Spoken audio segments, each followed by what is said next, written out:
pasteur Joël.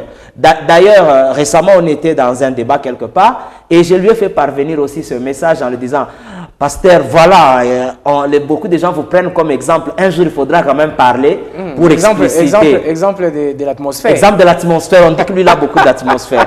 Alors, voilà. Par la grâce du Seigneur, j'ai quand même passé beaucoup d'années avec le pasteur Joël ou même beaucoup de gens qui prestent aussi.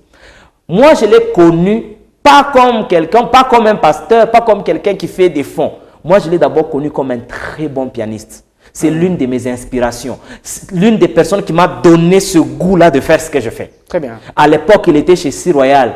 Peut-être lui-même, il le sait. Je ne lui ai jamais dit ça. Chez Papa Cyril. Chez Papa Cyril, alors le bâtonnier. Alors, j'étais assis et puis on m'a envoyé. On a dit, non, écoute un peu, ces chants, c'est un nouveau groupe. Nous sommes en 2006 ou 2007. On me met les chants, c'était au Bongi, je crois. J'écoute le piano. À l'époque, j'étais aussi à mes débuts, j'avais 2 ans d'apprentissage au piano. J'ai posé la question à celui qui est à côté de moi, qui a fait ce piano? Non, c'est un certain Joël. J'ai dit, il faut que je le cherche, ce monsieur. Non, mais il est difficile à trouver. Tout. Ça m'a pris, c'est 3 ou 4 ans après que j'ai eu la grâce de le rencontrer. Donc moi déjà, je peux témoigner du pasteur Joël que ce n'est pas parce que d'abord il prie, ce n'est pas d'abord parce qu'il a fait des fonds. Non, au départ c'est un maestro. Peut-être beaucoup de gens ne le savent pas. Le pasteur Joël, c'est lui qui m'a... L'histoire des fonds. Moi, j'ai appris ça. Je le dis honnêtement devant tout le monde, j'ai appris du pasteur Joël dans le groupe du pasteur Johnny. Très bien. Parce que quand il est venu, il jouait. Et puis moi, je me suis dit, moi, je n'ai pas cette façon de faire les choses. Je lui ai posé la question. Tu mets comment les sons? Il m'a dit, bon, c'est un peu compliqué. Mais il m'a quand même donné 2, 3 petits trucs. Et c'est ça qui m'a ouvert les yeux. Et j'avais l'habitude d'échanger avec lui.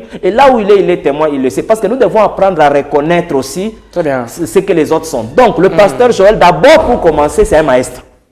Déjà, vous comprenez qu'il peut répondre au plaisir d'autres endroits par le plaisir de l'esthète. Très bien. C'est-à-dire, quand quelqu'un, qui a fait peut-être l'INA, il aime bien, il connaît, il a des normes de la musique, il écoute les accords, les arrangements, il se dit non mais c'est qui a fait? Et puis au-delà de ça, cerise sur gâteau, c'est dans une langue déjà qu'il ne comprend pas, mais il se dit mais même cette langue, ça va avec cette musique qu'il fait. N'oubliez pas que le pasteur Joël, sauf peut-être erreur de ma part, il est l'innovateur de ce style de fond dans cette langue-là. Très bien. Moi, je peux me dire que c'est le père des fonds dans cette langue-là, dans la langue Lubakat. Si peut-être je me suis trompé, en tout cas vous allez m'excuser, mais jusqu'aujourd'hui, selon mes petites recherches, selon mes analyses, parce que je suis quand même un ancien, j'ai plus de 25 ans en musique. Alors avant lui, je n'ai pas entendu les gens faire de cette façon. Même pas le Pélépeto. Je vous dis que j'ai évolué à Kamina, non? J'ai évolué dans ce milieu. Donc, je sais de quoi je suis en train de parler. Exact. Donc, le pasteur Joël, en matière de fond, c'est lui qui a amené cette façon, un peu de musique classique avec le style folklorique ou le style culturel. Et maintenant... Ce métissage. Ouais, moi, je crois qu'il faut lui reconnaître ça et il faut un jour, d'une manière ou d'une autre, le décorer, l'honorer uniquement pour cette innovation. Très bien. Alors, vous comprenez que déjà, c'est de l'ingéniosité pour parvenir à faire quelque chose de pareil.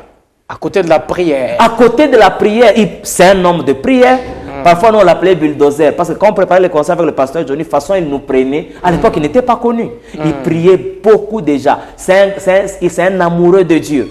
Mais en même temps, vous voyez que quand il arrive, sa musique arrive à Kin, ça n'arrive pas directement dans les oreilles de ceux qui ont le plaisir de l'esthétique. Très bien. Ça arrive aussi dans les oreilles de certains Katangais qui ont beaucoup évolué là-bas. Qui se retrouvent. Tout. Maintenant, je vous ai dit, n'oubliez pas que la psychologie musicale d'une église dépend du leader. Très bien. Si le leader de cette église est un Katangé, en écoutant cette musique... Le prophète Joe Grass. Par exemple, je ne dis pas que c'est ça qui s'est passé. C'est un exemple. Je parle science. En écoutant cette musique, il sent ce mimétisme, il sent cette accroche avec cette musique du pasteur Joël. Ça lui parle facilement parce qu'il entend le message et quand il vient à l'église, il peut enseigner à l'assemblée, il peut enseigner à ses choristes et c'est comme ça que les musiques partent. Combien de fois nous, on ne parlait pas anglais ici, mais on aime la musique qui est en anglais? Je crois que ça doit être ça le problème avec l'église. Pas le problème, mais ça doit être ça la philosophie.